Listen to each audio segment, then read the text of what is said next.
యాకోబు రాసిన పత్రిక 1వ అధ్యాయము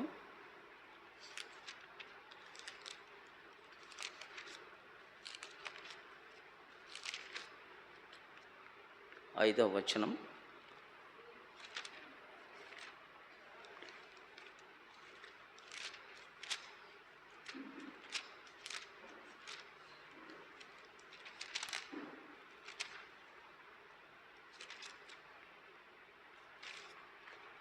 అందరం చూద్దాము. యాకోబు రాసిన పత్రిక 1వ అధ్యాయము 5వ వచనం. మీలో ఎవరికైనాను జ్ఞానము కొదువుగా ఉన్న ఎడల అతడు దేవుని అడగవలను, అప్పుడది అతనికి అనుగ్రహింపబడింది.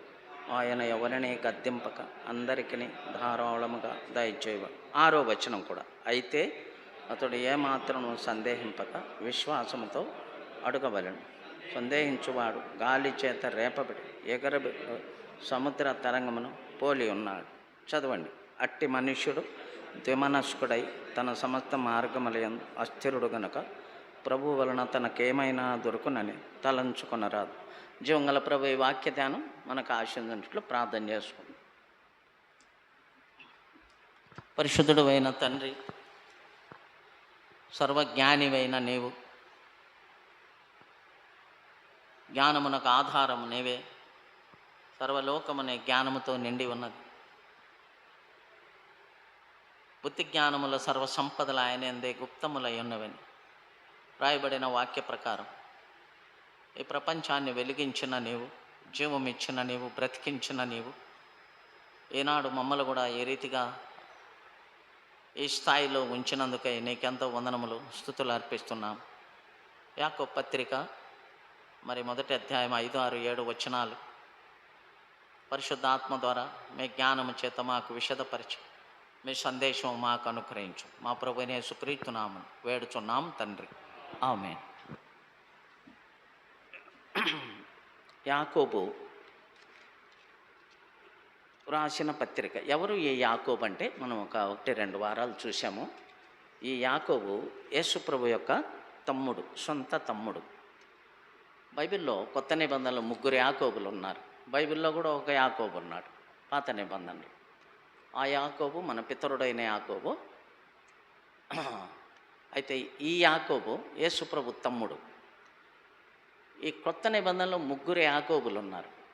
ఒక యాకోబేమో శిష్యుడైన యాకోబు, 12 మందిలో ఒక శిష్యుడు. ఆయన యోహాను సహోదరుడు, అంటే జబెదయి కుమారుడు. వారి తల్లి పేరు సలోమి. ఆయన శిష్యుడైన యాకోబు. 12 మందిలో ఒక యాకోబు. 12 మందిలో ఇంకొక యాకోబు ఉన్నాడు. అతడు జెలోతే కుమారుడైన యాకోబు. చూడండి 10వ అధ్యాయము మత్తయి సువార్త.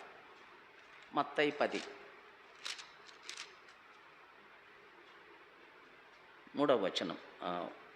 అల్ఫై కుమారుడు. మత్తయి 10:3. ఫిలిప్పు, బర్తలొమయి, తోమ, సుంకరైన మత్తయి, అల్ఫై కుమారుడగు యాకోబు. సో శిష్యులలో 2 యాకోబులు. ఒక యాకోబేమో జబెదయి కుమారుడు, సలోమి కుమారుడు. ఇంకొక యాకోబు ఎవరు కుమారుడు? అల్ఫై కుమారుడు. ఇప్పుడు పత్రిక రాసిన యాకోబు యేసుప్రభు యొక్క తమ్ముడైన యాకోబు, సొంత తమ్ముడు. ఎందుకంటే యేసుప్రభుకు 4 సహోదరులు. వారు మార్కు సువార్త 6వ అధ్యాయంలో ఉంది. చూడండి, మార్కు సువార్త 6వ అధ్యాయం పదే గుర్తు చేస్తున్నా, గుర్తుంచుకోండి. మార్కు సువార్త 6వ అధ్యాయం 3వ వచనం. ఇతడు మరియ కుమారుడు కాడా? ఇతడు యాకోబు, యోసే, యూదా, సీమోను అనువారి సహోదరుడు వడ్లవాడు కాడా? ఇతని సోదరీమణులందరూ మనతో కూడా ఉన్నారు కాదా? కాబట్టి 4 తమ్ముళ్ళు. ఎవరు? యోసే, యాకోబు, యోసే, యూదా, సీమోను. సహోదరీమణులంటే 2 ఉండాలి, సిస్టర్స్. సో ఈ 4 వాళ్ళిద్దరు 6 మంది, యేసుప్రభు ఒకడు 7 మంది. సో మరియమ్మ బిడ్డలు 7 మంది. వారిలో జ్యేష్ఠపుత్రుడు యేసుప్రభు. సో ఆయన తమ్ముడే యాకోబు. ఆ యాకోబే ఈ పత్రిక రాసింది. ఈ యాకోబు యేసుప్రభు బ్రతికినంత కాలం యేసుప్రభు నమ్మలే. ఆ ఇంట్లోనే ఉన్నాడు, ఆయనతోనే తిరుగుతున్నాడు, ఆయన మాటలు వింటున్నాడు, ఆయన అద్భుతాలు చూస్తున్నాడు. కానీ ప్రభువునందు విశ్వాసం ఉంచలే. హేళన చేసేవాడు, వెర్రివాడు అనేవాడు. ఆ ఇంటి వారు కూడా యేసుప్రభునందు విశ్వాసం ఉంచలే, అలాగ వ్రాయబడింది. అయితే యేసుప్రభు మరణించి తిరిగి లేచిన తరువాత ఈ యాకోబుకు ఒకసారి ప్రత్యక్షమవుతాడు. అప్పుడు యేసుప్రభును ప్రభువుగా గుర్తించి, దేవునిగా గుర్తించి, ఆయన పాదములపై సాగిలపడి పశ్చాత్తాపడి ఏడ్చి ప్రభువును హృదయంలో చేర్చుకుంటాడు. అన్నయ్య అని అనలేకపోయినాడు. అన్నయ్య కదా, కానీ ఇప్పుడు అన్నయ్య కాదు, ఆయన ప్రభు మహిమ శరీరంతో పునరుత్థానుడైన యేసు యాకోబుకు ప్రత్యక్షమైనప్పుడు అప్పుడు ప్రభునందు విశ్వాసం ఉంచి సంఘములో చేరి గొప్ప ప్రార్థనాపరుడై సంఘములో చాలా బాధ్యత తీసుకుని స్తంభముగా ఎంచబడిన యాకోబు అని వ్రాయబడింది. సంఘానికి ఒక స్తంభముగా సిద్ధపడ్డాడు. గొప్ప ప్రార్థనాపరుడు యాకోబు. అందుకనే సంఘ చరిత్రలో ఏముందంటే యాకోబుకు ఒక టైటిల్, బిరుదు ఉంది. ఏమా బిరుదు అంటే ఒంటె మోకాళ్ళ యాకోబు అని. అంటే ప్రార్థన చేసి చేసి చేసి ఆయన మోకాళ్ళు ఒంటె మోకాళ్ళలాగా అర్రుగట్టిపోయినాయని చెప్తారు. సో అంత ప్రార్థనాపరుడు, అంత గొప్ప భక్తుడయ్యాడు ఈ యాకోబు. ఆయన రాసిన పత్రిక ఇది. కాబట్టి ఎంతమంది యాకోబులు? పాత నిబంధనలో పితరుడైన యాకోబు, కొత్త నిబంధనలో శిష్యుడైన యాకోబు, ఇంకొక శిష్యుడు అల్ఫై కుమారుడు. ఈ యాకోబు యేసుప్రభు యొక్క తమ్ముడు. క్లియర్? యాకోబులంటే కన్ఫ్యూజన్గా ఉండొద్దండి, వివరం తెలుసుకోండి. తర్వాత ఈ యాకోబు ఈ పత్రిక రాస్తూ చాలా విలువైన అద్భుతమైన విషయాలు రాశాడు. యేసుప్రభు ఎట్లా కొండ మీద ప్రసంగం చేసినాడో అలాంటి చాలా ప్రాముఖ్యమైన విషయాలు యాకోబు రాశాడు.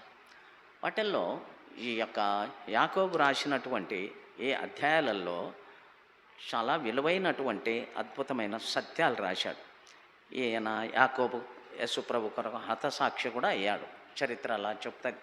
ఈ 5 అధ్యాయాల్లో చాలా విలువైన సంగతులు ఉన్నాయి. ప్రాక్టికల్ అంటే మనము వ్యక్తిగతంగా బోధించేటి కాదు, కానీ అనుభవించే సత్యాలు ఇవి. మన వ్యక్తిగత అనుభవాలు అవి రాస్తున్నాడు ఆయన. సో ప్రారంభంలో ఆయన రాసినటువంటి కొన్ని విషయాలు మనం 2-3 వచనాల్లో చదివినాము. అది మన విశ్వాసం ఒక పరీక్ష ఉంటుంది. ఆ పరీక్ష ద్వారా మనము పరిపూర్ణులము, సంపూర్ణులము అవుతామని ఆ ఓర్పు అనే దాన్ని గురించి రాస్తాడు. మన విశ్వాసమునకు పరీక్ష ఓర్పును పుట్టించునని ఎరిగి. ఆ ఓర్పు అనేది ఎలాంటిదని మనం చూసాం. ఓర్పు ఏం చేస్తుంది? ప్రసంగి గ్రంథములు ఏముంది? ఓర్పు ఏం చేస్తుంది చెప్పండి. గొప్ప ద్రోహ కార్యములు జరగకుండా చేస్తుంది ఓర్పు అనేది. ఓర్చుకోలేకపోతే చాలా సీరియస్ మ్యాటర్స్ అన్నీ అవుతాయి. చాలా క్రైమ్ చెల్లిస్తాల్సి వస్తుంది, చాలా పశ్చాత్తాపడాల్సి వస్తుంది ఓర్పును కోల్పోతే. ఆ ఓర్పు అనేది ఎలాంటిది? గొప్ప ద్రోహ కార్యములు జరగకుండా చూస్తుంది. ఆ ఓర్పు దాన్ని గురించి 2వ వచనములో యాకోబు రాసినాడు. ఇప్పుడు 3వ వచనం, అది మనం 2 వారాలు ధ్యానం చేశాము. 3వ వచనము 5వ వచనములో జ్ఞానమును గురించి రాస్తున్నాడు. మీలో ఎవరికైనాను జ్ఞానము కొదువగా ఉన్న ఎడల అతడు దేవుని అడగవలెను. మనందరికీ జ్ఞానం కొదువే. పరిపూర్ణ జ్ఞానం మనకెవరికీ లేదు. జ్ఞానం అంటే ఏమిటంటే తెలివితేటలు కాదు. తెలివితేటలను ఇంగ్లీష్లో ఏమంటారు? నాలెడ్జ్ అంటారు. నాలెడ్జ్ అంటే తెలివితేటలు. జ్ఞానం అంటే విజ్డమ్. తెలివితేటలు అనేది పుస్తకాలు చదివితే వస్తుంది, లోకమును చూసి నేర్చుకోవచ్చు. ఇవన్నీ లోక సంబంధంగా ఉండే తెలివితేటలు చాలా ఉన్నాయి. బట్ జ్ఞానం అనేది పైనుండి వచ్చేది, దేవుడిచ్చేది. విజ్డమ్ అనేది మనిషికి దేవుడు ఇవ్వాలి. ఆ జ్ఞానము ఎలాంటిదంటే దేవుడు అద్భుతంగా వెలిగిస్తాడు. మనోనేత్రులు వెలిగించి ఒక ఆశ్చర్యకరమైన ఆలోచనలు ఇస్తాడు. ఆ ఆలోచన ద్వారా దేవుడు జ్ఞానం అందులో పోసి తద్వారా ఆ మానవుణ్ణి అద్భుతమైన కార్యములు జరిగించేటట్లు చేస్తాడు. ఇప్పుడు వాచ్ ఉంది, నా చేతిలో మీ చేతిలో వాచ్ ఉంది. ఇది ఎట్లా నడుస్తుంది మనకు తెలుసా? కట్టుకుంటాం, టైం చూస్తాం అంతే. వాచ్ మేకర్కి దేవుడు జ్ఞానం ఇచ్చాడు. అందరం చేయగలమా? అందులో చాలా సన్నటి కంటికి కనబడని కూడా అలాంటి వస్తువులు ఉంటాయి దాని లోపల. అవి అతడు భూతద్దం పెట్టుకొని చూస్తే కానీ కనపడవు. అలాంటివన్నీ సెట్ చేసి 2 చక్రాలు ఉంటాయి లోపల, చిన్న చక్రాలు. ఆ 2 చక్రాలు ఒకటి ఉల్టా తిరుగుతుంది, ఒకటి సీదాగా తిరుగుతుంది. అంటే ఒకటి రైట్ టు లెఫ్ట్ తిరుగుతుంది, ఒకటి లెఫ్ట్ టు రైట్ తిరుగుతుంది. లోపల 2 చక్రాలు. కావాలంటే మీరు ఇంటికి పోయి మీ వాచ్ కూడా చూసుకోండి, వెనక మళ్ళీ పెట్టుకోలేరేమో. ఈ 2 చక్రాలు ఒకటి ఎడమ నుంచి కుడికి తిరుగుతుంది, ఇంకొక చక్రం కుడి నుంచి ఎడమకు తిరుగుతుంది. అలా ఒకదానికొకటి వ్యతిరేకంగా తిరగటం ద్వారా ఆ టైం సెట్ చేసేటట్లుగా దేవుడు జ్ఞానం ఇచ్చాడు అతని. ఇది జ్ఞానం అంటే. ఇది మనుషుల అందరికీ వచ్చేది కాదు, దేవుడిచ్చిన జ్ఞానం అతనికి. ఒకటి ఉల్టా తిరగాల, ఒకటి మామూలుగా తిరగాలి. అందుకే రోమా 8:28 ఏం రాయబడింది? దేవుని ప్రేమించు వారికి మేలు కలుగుటకై సమస్తము సమకూడి జరుగుతున్నాయి. కొన్ని ఉల్టాగా ఉంటాయి, కొన్ని సీదాగా ఉంటాయి. ఈ పరిస్థితులన్నీ ఫైనల్గా ఏమవుతుంది? మనకు మేలు జరుగుతాయి. ఒకటేమో ఎస్తేరు మొర్దెకై ప్రార్థన చేస్తున్నాడు, హామానేమో చంపాలని చూస్తున్నాడు. ఈ రెంటికి పోరాటంలో ఫైనల్గా ఏమైందంటే దేవుడు ఎస్తేరు మొర్దెకై ప్రార్థన ఆలకించి యూదులందరూ బ్రతికినారు. సో ఒకటి ఉల్టాగా ఉంది, ఒకటి సీదాగా ఉంది.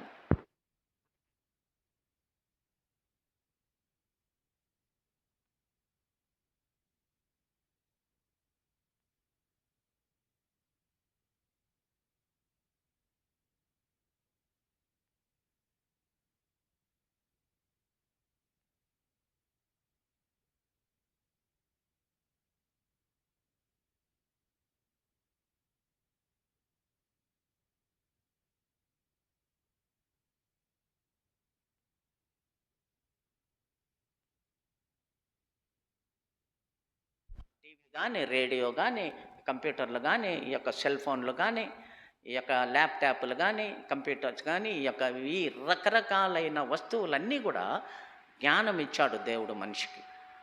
ఈ ఎలక్ట్రిక్ బల్బు కూడా థామస్ ఆల్వా ఎడిసన్ అనే అతను ఒక గొప్ప బిలీవర్, ఆయన మంచి విశ్వాసి. ఆయన అంతకుముందు పెద్ద గొప్ప గొప్ప రాజుల ఇళ్ళల్లో కూడా దివిటీలే, నూనె పోసి దివిటీలు వెలిగించాలి. బల్బులు లేవుగా, కరెంట్ లేదు కదా.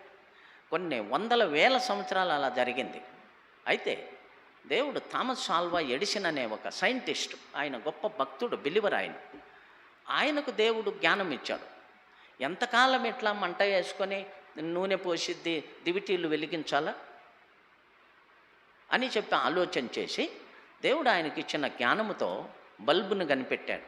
ఎలా కనిపెట్టాడంటే 600 సార్లు ఆయన ఎక్స్పెరిమెంట్స్ చేశాడు బల్బును కనిపెట్టడానికి. 600 పర్యాయములు ఫెయిల్ అయినాడు. 2 సార్లు ఆయన ల్యాబొరేటరీ కాలిపోయింది. అయినా కూడా ప్రార్థన చేస్తున్నాడు. ప్రార్థన చేసి బైబిల్ చదవడము, ప్రార్థన చేయడము, ఎక్స్పెరిమెంట్స్ చేయడం, ఇలా ప్రయాసపడి చివరికి ఆయన చాలా బాధపడి ఇన్నిసార్లు ఎక్స్పెరిమెంట్లు చేసి ఫెయిల్ అయినానే, ఎలాగ మరి ఈ బల్బు వెలగాలని చెప్పి ఆలోచించి ఒకరోజు ఆయన తన కోటు బట్టను వేసుకుంటూ ఉన్నాడంట. ఇట్లా విప్పుకొని వేసుకుంటూ ఉంటే కోటు బట్టను ఆ దారము చేతులేకి ఊడొచ్చిందంట. అప్పుడు ఆ దారం ఇట్లా పట్టుకొని నలుపుకుంటూ ఆలోచన చేసి ప్రార్థన చేసుకుంటే దేవుడు ఆలోచన ఇచ్చిన, ఈ దారము లాంటి తీగను ఉపయోగించు అని. Use the thread like this, use a wire like a thread. ఈ దారము లాంటి ఒక సన్నని తీగను ఉపయోగించమంటే అప్పుడు బల్బులు